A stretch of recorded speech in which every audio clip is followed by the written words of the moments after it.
Indian cricket team જ્યારે marine drive ઉપર parade કરી રહી હતી ત્યારે આ ભીડ જોઈને મને તો થોડા દિવસ પહેલાની હાથરસની દુર્ઘટના જ યાદ આવી.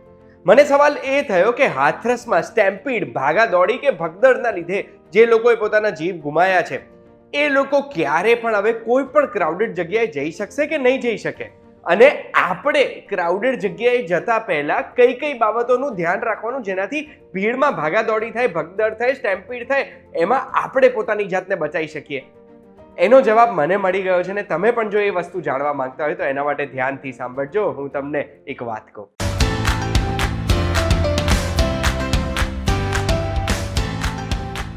એક વાત કહું, આપનું સ્વાગત છે. મારું નામ છે ગુંજ ઠક્કર. હાથરસમાં જે દુર્ઘટના થઈ ને એ દુનિયામાં પહેલી વખત નહોતું થયું.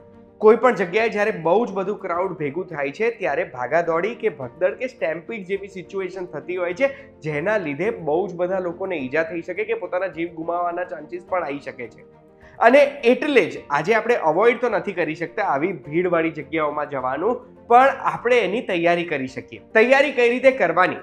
ભાગાદોડી થવાની છે કે પછી ક્રાઉડ વધી ગયું છે, એના સંકેતો શું છે, અને આવા સંજોગોમાં બચવાનું કઈ રીતે, એની પૂરી વાત આજના એપિસોડમાં હું કરવાનો છું. તો સૌથી પહેલા ઇવેન્ટમાં જતા પહેલા આપણે કઈ કઈ બાબતોનું ધ્યાન રાખવાનું?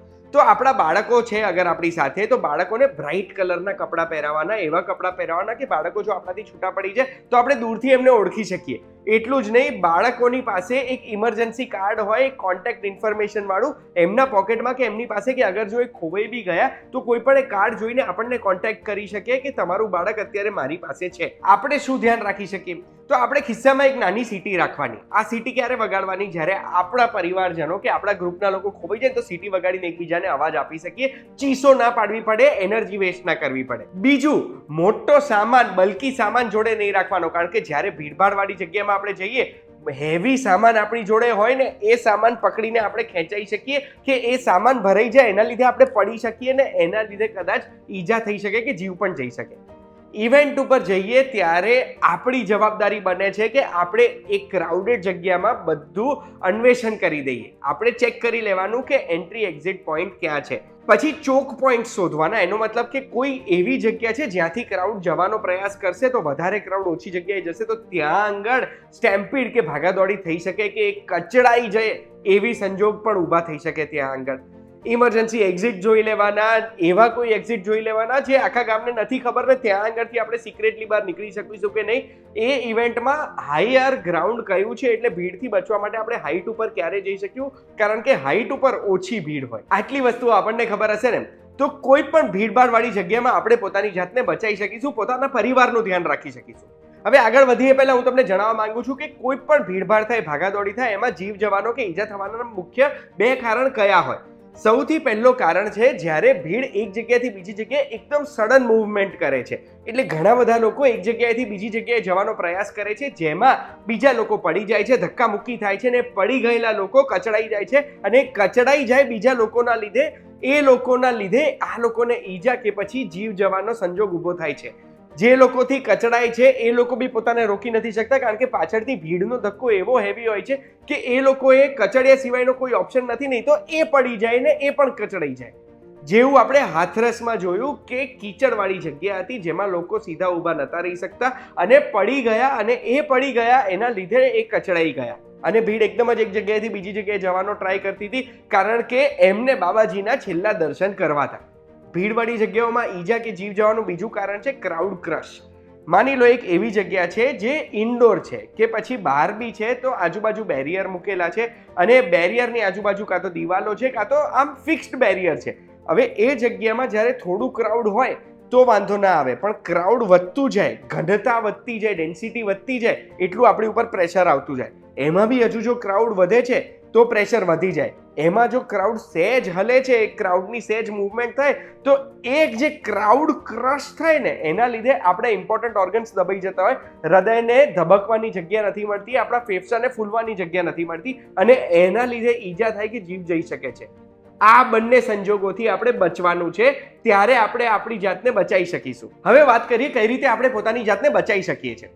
તો એના માટે બસ એટલું જ કરવાનું છે કે કોઈ પણ એવી જગ્યા છે ભીડભાડવાળી જ્યાં આગળ આપણે ગયા છે ત્યાં ક્રાઉડ કન્જેશન વધી જાય છે, કેટલા લોકો એક જગ્યામાં છે વધી જાય છે, ઘનતા વધતી જાય છે, એવા સંજોગોમાં આપણે ત્યાંથી નીકળી જવાનું, એવા જગ્યાએ જતું રહેવાનું જ્યાં ક્રાઉડ ઓછો છે. હવે ખબર કઈ રીતે પડે કે આપણે જ્યાં છે ત્યાં ક્રાઉડ વધારે છે? તો માની લો આપણે અત્યારે કોઈ બી જગ્યાએ ઊભા છે, ક્રાઉડ છે, આજુબાજુ બેરિયર્સ નથી, સ્ટેડિયમ જેવી જગ્યા નથી કે જ્યાં આગળ બધાની એક એક ઇન્ડિવિજ્યુઅલ સીટ હોય, ભીડવાળી જગ્યા છે. તો ત્યાં આગળ માની લો આપણે ઊભા છે અને આજુબાજુનું કોઈ પણ વ્યક્તિ આપણને અત્યારે અડી નથી રહ્યું, તો સેફ છે આપણા માટે. પછી માની લો દર 1-2 મિનિટે 2-3 જણા આપણી જોડે ટકરાઈ રહ્યા છે, તો સમજી લેવાનું કે ભીડ વધી રહી છે અને ટકરાઈ એટલે જ રહ્યા છે કે હજુ ક્રાઉડ ફાસ્ટ વધી રહ્યું છે. ટકરાવાનું શરૂ થાય એટલે આપણે પોતાની જાતને એ જગ્યામાંથી કાઢી દેવાનું. પણ જો ત્યારે નથી કાઢતા એ જગ્યામાંથી બહાર, તો આપણે સમજી લેવાનું કે હવે ક્રાઉડ વધી જશે અને આપણે ફસાઈ જઈશું. ને પછી હાઈએસ્ટ ડેન્સિટી ક્યારે ખરાબ થશે જગ્યાની? જ્યારે આપણે એવા ફસાઈ જઈએ કે આપણે આપણા હાથ નથી હલાવી શકતા. બધી બાજુથી બધા આપણને અડે તો છે જ, આપણે આપણા હાથથી આપણા મોઢાને નથી અડી શકતા, હાથ નીચેથી ઉપર નથી લઈ શકતા. ત્યારે તમારે સમજી લેવાનું કે હવે તમારે સચેત રહેવાની જરૂરત છે, નહીં તો ભગદડ મચી તો આપણે પડીને જીવ ગુમાવી શકીએ છીએ. હવે માની લો આવી હાઈ ડેન્સિટી જગ્યામાં આપણે ફસાઈ ગયા છે, તો પછી આપણે શું કરવાનું? તો ફસાઈ ગયા છે તો સૌથી પહેલું કામ આપણે કરી શકીએ એ છે કે પડવાનું નહીં, સીધા આપણા પગ ઉપર ઊભા રહેવાનું છે. કારણ કે એક વ્યક્તિ પડશે તો એ આજુબાજુના લોકોને લઈને પડશે ને બધા એકની ઉપર એક પડશે અને ત્યારે ભીડ અગર જો હલશે તો પછી આપણે કચડાઈ જઈશું. બીજું, આપણે આપણી આજુબાજુના લોકોના હાથ પકડીને એક ચેન બનાવવાનો પ્રયાસ કરવાનો. આ ચેનથી શું ધીમે ધીમે આપણે જગ્યા કરી શકીએ અને આ ચેનમાં વચ્ચે આપણે બાળકોને અને સ્ત્રીઓને રાખી શકીએ, જેનાથી એમને આપણે સેફ રાખી શકીએ. ત્રીજું, આપણે આપણી એનર્જી બચાવવાની છે, કારણ કે જ્યાં સુધી ભીડની બહાર નથી નીકળતા ત્યાં સુધી આપણો સ્ટેમિના જાળવી રાખવાનો છે. અને એટલે જ ભીડનો ધક્કો આવે ને તો આપણને આદત હોય કે આ ધક્કા કિસકો દિયા કરીને આપણે ઊંધો ધક્કો મારીએ, પણ એ ધક્કો મારવામાં આપણો સ્ટેમિના ઓછો થઈ જશે, આપણે આપણી એનર્જી વેસ્ટ કરી રહ્યા છે. ક્રાઉડનો ધક્કો આવે તો જે બાજુનો ધક્કો આવે છે એ બાજુ ધીમે ધીમે જવાનું, આપણે એનાથી એનર્જી બચશે અને આપણે પેનિક નહીં કરીએ, ધીમે ધીમે આગળ જવાનું અને ચીસ નહીં કરવાની, એમાં બી આપણી એનર્જી જતી રહે. ચોથું, હવે આપણા હાથ તો હલી નથી શકી રહ્યા, બહુ જ ડેન્સિટી વધારે છે ક્રાઉડની, તો આપણે હાથ ક્યાં રાખવાના? સીધા રાખવાના? ના, આપણે આપણા હાથ બોક્સરની જેમ રાખવાના અને આપણે આપણી છાતીને બચાવવાની. આપણી કુણીઓથી અને આપણી મુઠ્ઠીથી આપણે આપણી છાતીને બચાવીશું તો કોઈ પણ વ્યક્તિ નજીક આવશે ને તો આટલી જગ્યા આપણને મળશે આપણા છાતી પાસે, જેના લીધે આપણા લંગ્સ અને આપણા ચેસ્ટને આપણે બચાવી શકીશું, એ દબાઈ નહીં છે. તમારી આજુબાજુમાં કોઈ વ્યક્તિ પડી જાય છે તો એમને મદદ કરવાનું ના ભૂલતા, એમને મદદ કરીને ઊભા પણ કરવાના તમારે. હવે માની લો ધક્કો વાગી રહ્યો છે, તમે એક બાજુ જઈ રહ્યા છો, તો શું ધક્કાની સાથે તમારે જવાનું? ના, ધક્કો વાગી રહ્યો છે એનો મતલબ બધું ક્રાઉડ એક જગ્યાએ જવાનો ટ્રાય કરી રહ્યું છે અને આ ક્રાઉડ જ્યારે એક જગ્યાએ જવાનું ટ્રાય કરી રહ્યું છે અને તો પણ ભીડ ઓછી નથી થઈ રહી, એનો મતલબ છે કે એક ચોક પોઈન્ટ છે, એક બ્રિજ, એક દરવાજો, એવી જગ્યા જ્યાં આગળ કદાચ તમે દિવાલ પાસે જઈને કચડાઈ શકો, ક્રાઉડ ક્રશ વધી શકે. એટલે આપણે ક્રાઉડની સાથે સાથે તો આગળ વધવાનું, પણ ડાયાગોનલી એટલે એંગલમાં આગળ વધવાનું અને એવી બાજુ ખૂણામાં જવાનો પ્રયાસ કરવાનો જ્યાં આગળ ક્રાઉડ ઓછું છે. દિવાલો અને બેરિયરથી દૂર રહેવાનું, કારણ કે ત્યાં આગળ જો ક્રાઉડ ક્રશ આવે તો આપણે કચડાઈ પણ શકીએ છીએ. ના કરે ઉપરવાળાને. આવા સંજોગોમાં જો અગર આપણે પડી ગયા છે તો શું કરવાનું? તો આપણે આપણા માથાને બચાવવાનું છે.